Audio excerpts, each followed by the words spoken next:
I want to start by thanking both you and the ranking member for having this hearing, and thank you both for the work that you do on the Senate Veterans Affairs Committee. I very much appreciate it. Secretary McDonough, it's good to have you here. The newly released House budget plan called Limit, Save, Grow Act would cap 24 discretionary spending at 2022 levels for everything but defense, and Senator Collins and I appreciate that they didn't cap defense. But in my real life, I'm a farmer, so things like the Farm Bill are pretty important. And when I did a Farm Bill listening session on the most conservative part of our state of Montana, not one person came up and said, we want to cut it.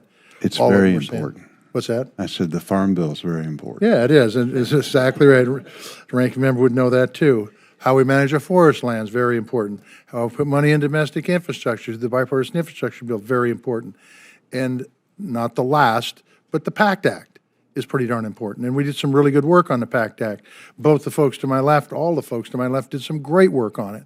And we end up, and the right too, by the way, and we end up with a proposal that's going to cut the funding. Could you talk to me about what this does to your budget and what the impacts are to veterans? I don't care about your agency. Tell me what the impacts are to the veterans you serve. Yeah, thank you very much. Very concretely, if you were just to take what we just talked about in terms of our hiring success for VBA, the numbers anticipated in the bill being debated in the House would force us to reduce by 6,000 the claims personnel in VBA, which is meaningful for veterans because we need those increased numbers of personnel that we've hired, 4,400 in the last 14 months, to process claims. That's how we're processing more than 8,000 claims a day. So what we'll see is the backlog of claims grow.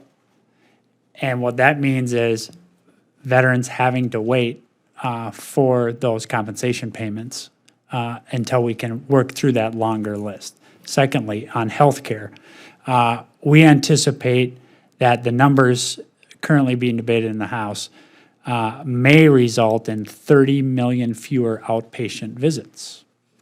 And again, even in a system as big as ours, 30 million fewer outpatient healthcare appointments is a very meaningful diminution in access to care. It means fewer cancer screenings, means fewer wellness visits, means fewer mental health care treatment and substance use disorder treatment appointments. That just gives you a sense of some of the concerns that we have on the benefits and the healthcare side.